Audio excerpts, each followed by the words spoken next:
Hello प्यारे बच्चों, good morning. आप सभी लोग कैसे हैं? उम्मीद करता हूं कि आप लोग ठीक होंगे। आज की इस वीडियो में हम आपको पढ़ाएंगे हिंदी गद्य साहित्य का इतिहास। तो आज हम शुरू करते हैं हिंदी गद्य साहित्य का इतिहास। आज से प्रारंभ करते हैं। ये हमारी पहली क्लास है। तो आइए जो हम शुरू करते हैं हिंदी गद्य साहित्य का इतिहास।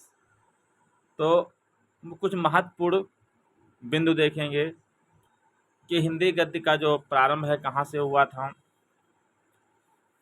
तो देखो, पहला पॉइंट मैंने लिखा है हिंदी गद्य का प्रथम विकास सामान्य बोलचाल की भाषा में हुआ है। अगर हिंदी गद्य के विकास की अगर बात किया जाए तो सामान्य बोलचाल की भाषा में हुआ है।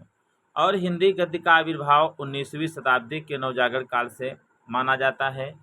हिंदी गद्य का विकास राजस्थानी, मैथिली, ब्रज भाषा से प्रारंभ हुआ है। अगर आपसे पूछा जाए कि हिंदी गद्य का विकास जो है कहाँ से प्रारंभ हुआ है, तो बताया जाएगा कि राजस्थानी, मैथिली और ब्रज भाषा से हुआ है।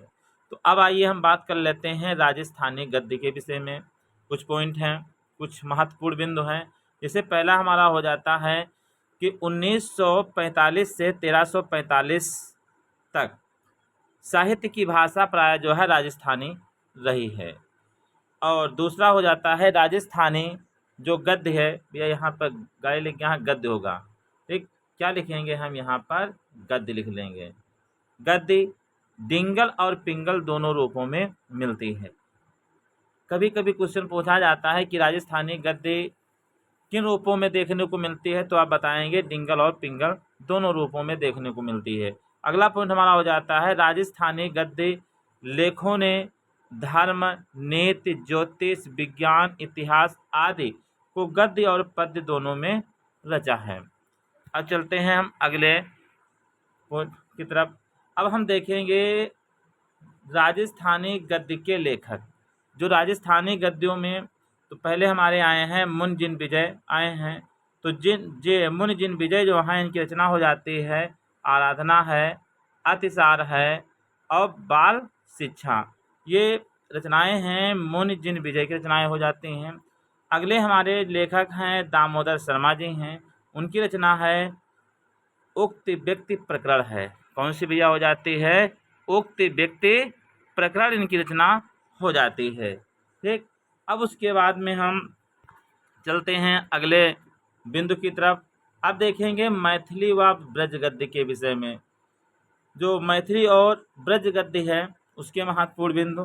तो पहला हमारा बिंदु है कि काल क्रम की दृष्टि से मैथिली व ब्रज भाषा गद्य का सूत्रपात 1400 विक्रम संवत से माना जाता है। सन की बात करें तो 1343 ईस्वी के आसपास माना जाता है। और दूसरा पॉइंट हमारा हो जाएगा कि मैथिली के प्राचीन ग्रंथ वो कौन हो जाता है? वर्ण रत्नाकर। याद रखिएगा कौन सा हो जाएगा? वर्ण रत्नाकर को माना जाता है। अगर फिर उसके बाद में इसकी रचना किसने किया था? ज्योतिश्वर ने। कब किया था? 1324 ईस्वी। इसीलिए मैंने पॉइंट लिखा है कि मैथिली के प्राचीन ग्रंथ वर्ण रत्नाकर को माना जाता है, जिसकी रचना ज्योतिश्वर ने 1324 के आसपास की थी। ये हमारे हो गए जो हैं मैथिली व ब्रज भाषा गद्य के कुछ महत्वपूर्ण बिंदु। अब चलते हैं आगे। देखो, अगला पॉइंट हमारा है एक राजस्थानी गद्य लेखक द्वारा रचित। कौन है? हठ योग और जो है ब्रह्म ज्ञान से संबंधित 3 गोरखपंथी पुस्तकों का निर्माण हुआ है। कौन कौन है गोरखपंथी पुस्तकें? कौन हो जाती हैं? जो तुम्हारी पहली है पुस्तक वो है गोरख गणेश गोष्ठी। कौन हो जाती है? गोरख गणेश गोष्ठी। अगली पुस्तक हमारी है महादेव गोरख संवाद। अगली हो जाती है गोरखनाथ के 17 कला। का निर्माण कब हुआ था? 1350 में हुआ था। कब हुआ था? 1350 ईस्वी में। अब उसके बाद हम देखते हैं कि ब्रज गद्य के प्रमुख कवि। जो ब्रज गद्य है इसके प्रमुख जो कवि हमारे हैं, पहले हो जाते हैं गोस्वामी विठलनाथ। रचना की बात करें तो है श्रृंगारस मंडन हो जाती है, यमुनाष्टक है और नवरत्न सटीक हैं। नवरत्न सटीक हो जाती है। अगले हमारे कवि हैं वो हैं गोकुलनाथ। गोकुलनाथ की रचना जो है वो है 84 वैष्णवन की वार्ता। कौन हो जाती है? 84 वैष्णवन की वार्ता। अगली हो जाती है 252 वैष्णवन की वार्ता। तो याद रखिएगा, गोकुलनाथ की पुस्तक कौन हो जाती है? 84 वैष्णवन की वार्ता, 252 वैष्णवन की वार्ता। अगले हमारे जो कवि हैं जिनका नाम नाभादास है, नाभादास की रचना होती है अष्टयाम। कौन सी होती है बच्चों? अष्टयाम। अगली हमारी जो रचना है, अगले जो कवि हैं वो हैं वैकुंठ मणि शुक्ल हैं। वैकुंठ मणि शुक्ल की रचना होती है अगहन महात्म और बैसाख महात्म। ये इनकी दो रचनाएं हो गई।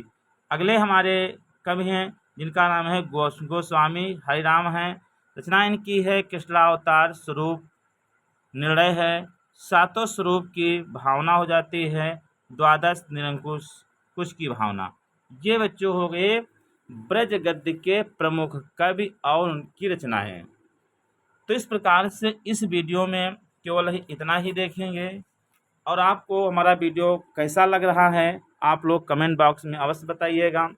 और उसके बाद में हम अगली क्लास में पढ़ाएंगे खड़ी बोली गद्य के प्रमुख कुछ महत्वपूर्ण बिंदु देखेंगे, और खड़ी बोली गद्य की रचनाएं कौन कौन थी और उनके कवि कौन कौन थी, ये हम अगले वीडियो में आपको बताएंगे। और आपसे मेरा विनम्र निवेदन यही है कि अगर आप हमारे यूट्यूब चैनल पे पहली बार आए हैं तो चैनल को सब्सक्राइब कर लीजिए और वीडियो को लाइक कर दीजिए। तब तक के लिए आप सभी को प्यार भरा नमस्कार।